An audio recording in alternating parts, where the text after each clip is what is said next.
and welcome to Her Story Women in Loyalism. Today we're chatting to Mandy again. Hello, Mandy. Hello, Leanne. How are you? I'm good, thank you. Did you have a nice summer? I did. I was quite busy over the summer. Were you working all through it? I was working, plus I had a lot of functions I was attending. Right. So my husband and I we're both in the Royal British Legion and the Bushmills branch, plus we're also in the Royal British Legion Riders branch. Okay. Tell me a wee bit about the Royal British Legion and what exactly you do. The Royal British Legion is there to help veterans and even service personnel. We raise funds for the Poppy Appeal, and both branches that we belong to are to do with making awareness of what service personnel can get, what they need, and things like that. But we've been to Armed Forces Day up in the Loch Shore. It was brilliant because you've got all your different service personnel, the Army, the Navy, and the Air Force. Cadet sections. You've also got things like you do fly pasts and stuff like that in Armed Forces Day. Very, very, very good to see, and quite humbling to see some of the things as well. I was very fortunate. I met 2 Chelsea pensioners, which was unbelievable. And what branch are you in? I'm in Bushmills branch, Royal British Legion, but the Riders branch is actually worldwide based. We are 3542 is the branch number. Right. And there's lots of people from all over Northern Ireland, all over the UK, all over the world. The Northern Ireland branch, we've been to quite a few functions, raising money. Been to Hillsborough, been to the Loch Shore. We've been even round Portrush, Portstewart. You would see the Riders branch as well. So the Riders branch, is that motorbikes? Yes. Okay. Tell me about it, because I've actually never heard of the Riders branch at all. The Riders branch are all motorcyclists or pillion passengers, which Right. I'm a pillion passenger when I go out on it. But they go round to different functions, take the motorbikes, which can be a big draw. People love coming to see motorbikes, especially kids. Kids love seeing motorbikes, and they love getting on the motorbikes. Yeah. And I know if my husband's there, he would be very good. He lets kids get onto his bike. Because this is the future. The kids are the future of collecting and doing things to remember, which is the Poppy Appeal in the Royal British Legion is about the remembrance side of remembering people who are fallen. My husband's actually going to the National Memorial Arboretum this weekend. He's leaving tonight to go down to do what's called Ride to the Wall. There's about 10,000 motorcyclists will go to the Memorial Arboretum on Saturday and hold a service of remembrance. And they always talk about the dust that's there. Right. Because it's a very moving ceremony. And I honestly didn't hear about them before, so thank you for talking about it. What, if somebody wants to join the British Legion, what is it they have to do? They can go to their local branch or they can join online.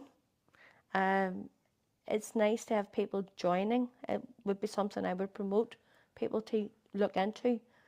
And then, because every member going out and speaking about this helps to raise awareness of the Royal British Legion, helps to raise awareness of raising funds to help service personnel, which is the most important part of what we do. Anybody can join. Anybody can be a member. Is there an age? No. No. No. There is junior sections Right. for 18 and under, but if you're 18 and over, you can join any branch. And see the money that's raised, Mandy, does it go like all over the place, or does it stay in Northern Ireland, or does it stay sort of where you live kind of thing? A lot of it stays in Northern Ireland. There's different poppy things. There used to be a poppy break centre in Portrush, which unfortunately is no longer there anymore. Yeah, I remember my granny used to go and stay in it, and she absolutely loved it. Yes, it's sad that it's not there, but the money stays within regions. Right. Some of it may go to England, but a lot of it actually comes from England to here as well, Right. to help different things here for service personnel. Oh, that's good. And then say if it was somebody like ourselves, her story, and we wanted to bring the riders out, how do you get in touch with them to say and request them? You would have to get in contact with a member, and then it would be put towards to the committee of the Riders Branch and things like that, and asked if they can go. Right. And 9 times out of 10, they will. And then would you just give a donation or something? Oh yes, a donation towards the Poppy Appeal is always welcome. That's what the Riders Branch do. Everything they do, like a wee stall, and all the money goes towards the Poppy Appeal. That's great. It's absolutely brilliant. I love Must be it. really good camaraderie and everything between It's everybody. fantastic. The motorcycle community is the best community in the world. Yeah. Even no matter who you are, if you're wearing motorcycle gear, even if you don't know the person, they speak to you. Right, okay. And do they have like a uniform or anything to wear with the poppy on it or anything like What that? the Riders Branch do is they wear, it's called a cut.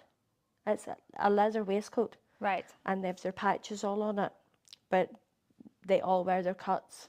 I have one myself. It hasn't been out yet because I haven't been out on the bike for a couple of years because I broke my ankle, but I do have my own cut as well. My husband's cut is full of patches from everywhere. Right, it so he has- just kind of gathers them up as he goes along. Yes. Lovely, lovely. Yes. That's so good. That's really interesting to know. So thank you very much.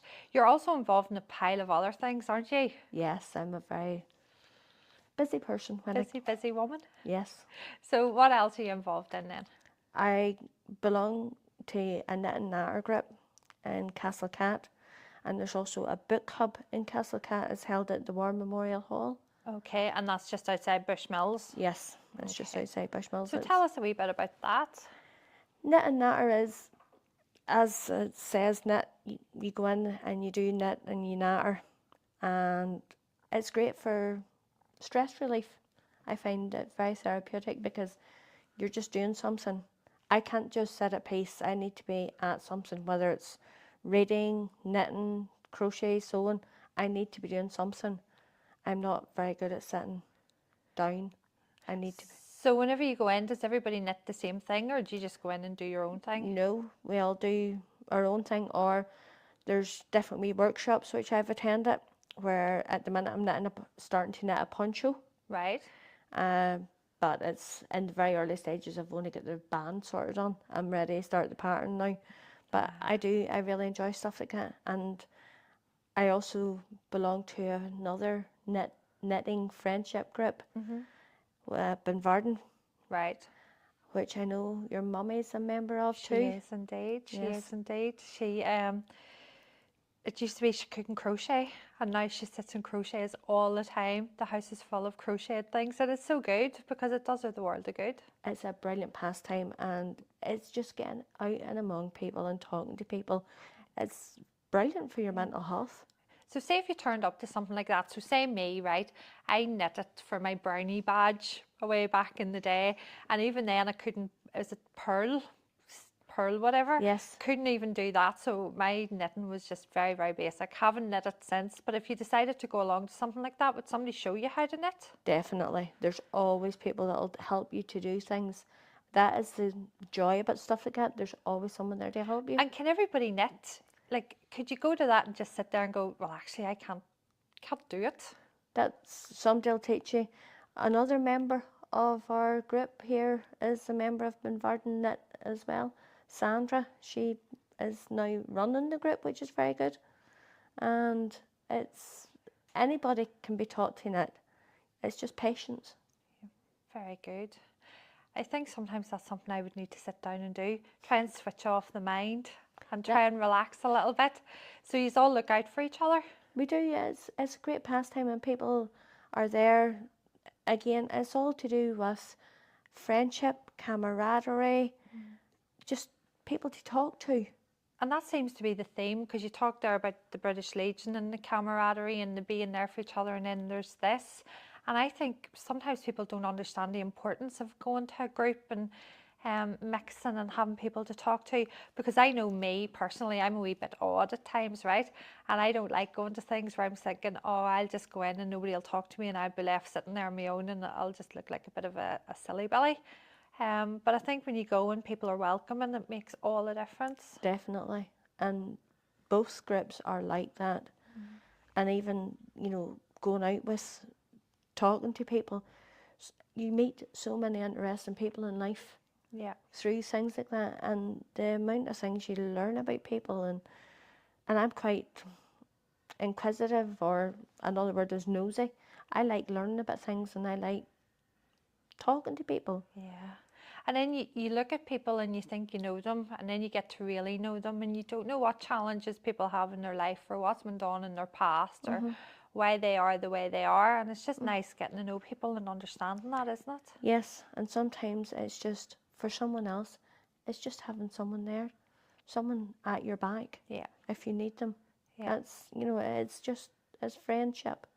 And then you mentioned book club, didn't you? Yes. Tell me then about book club. It's now you can go and have a chat and that, or again, but you can also buy books and give books in and things like that. I also am an avid reader. I love reading as well. And that's also in the Castle Cats Yes, War it's in the Memorial War Hall. Memorial Hall, yes. It's good fun. And is there like a whole big range of books, or is there any kind of ones? I think there's about, we had a look one evening, and I think there's about 1,000 books there. Flip's sake. Different kinds of everything. And all just donated? Yes, they And are. does the money raised just go towards their funds and Well, things? it goes towards the hall and things like that, and different bits and pieces. It's really good. It's great to see halls being used, and it's great to see orange halls being used, Yeah, and yeah. things being created within the halls. I know. And you're always having to think of new ways, aren't you, to try and keep halls running, and Yes. because there's always repairs being Yes. done and things, so it's nice to see them doing stuff, especially when it's bringing in the community as well. So it's got a double whammy nearly, hasn't it? Definitely, and I enjoy it. I know for myself it's a bit of a drive, but for my own head, So what it's kind worth of it. books do you like? I like anything. I love things to do with the wars. Right. I'm very interested in First and Second World Wars because of relatives having fought in both. I've been out in Flanders and in Arras and places like that in the Somme, because myself and Rhonda have family history out there. Our great grandfather fought in the Somme. He was injured at the Somme. He had a gunshot in his wound to his leg. He came back home to recuperate in Ebrington Barracks in Londonderry. Then he went back out again, and he was gassed at Cambrai, or we think it's Cambrai he was gassed at. He came back home from the war, married our great grandmother. My grandmother and all were born. But we also have a great great uncle on my daddy's side. He was Right. actually killed outside Arras. He is remembered on the wall in Arras, so he is, at the big war memorial. It is fascinating out there as well. And how do you know all this, Mandy? Is this just passed down through the family, or are there records of it? There are records, but it was a friend of mine from Bushmills who actually did a lot of the research. Right. We knew he had been killed out there, and we knew because my dad was named after him. And I was always fascinated because his mum gave Daddy the death penny belonging to Joseph Lafferty, Right. and I always loved it. So I did the wrong thing because I always cleaned it, because to me that was me showing my respect to him. And then we found out where he was named at. Robert Thompson from Bushmills at the time told me, and then Don Mitchell did a lot of research for me, and that's when I found out more. Yeah. And since the first time I went out, I have been absolutely enthralled by that area. And what is the death penny? A death penny was given to every person in the First World War who was killed. Right. Their family received it. It's like a bronze medallion with Britannia on it and the lion, and their name is on it. Wow. I actually took his out, and when I found him on the wall, I held his death penny beside his name on the wall. It was so emotional.